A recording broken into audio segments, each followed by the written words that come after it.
সবার প্রথমে আপনাদের সবাইকে এখন এই ভিডিওটিতে একটি লাইক করে দিতে হবে এবং নিচে থাকা লাল কালারের সাবস্ক্রাইব বাটন থেকে সবাইকে সাবস্ক্রাইব করে সাদা করতে হবে এবং পাশে থাকা বেল আইকন থেকে অল সিলেক্ট করে দিতে হবে। তো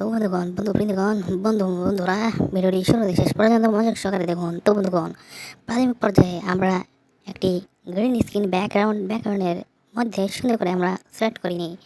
করার পর দ্বিতীয় পর্যায়ে আমরা প্লাস আইকনের মধ্যে ক্লিক করবো এবং গ্যালারির মধ্যে হতে একটি আকর্ষণীয় এবং চমৎকার একটি ছবি আমরা সিলেক্ট করবো এবং সেটিকে সুন্দর করে আমরা গ্রিন স্ক্রিন ব্যাকগ্রাউন্ডের মধ্যে বসানোর পরবর্তীতে সেই ছবিকে বিভিন্ন টুলস ফাংশনগুলোর মাধ্যমে সঠিক উপায় অবলম্বন করার মাধ্যমে সঠিকভাবে ছবিটিকে আমরা এডিটিং এবং কাস্টমাইজেশন করি এবং প্রথম ছবিটির অপর প্রান্তে অনুরূপভাবে একটি ছবি বসে সেটিকে আমরা সঠিকভাবে সুন্দর করে এডিটিং এবং অ্যাডজাস্টমেন্ট করি এবং ছবিগুলোকে গ্যালারির মধ্যে সুন্দর করে নিচ্ছি। তাহলে গেলে আমরা কাঙ্ক্ষিত সুন্দর স্ক্রিন এডিটিং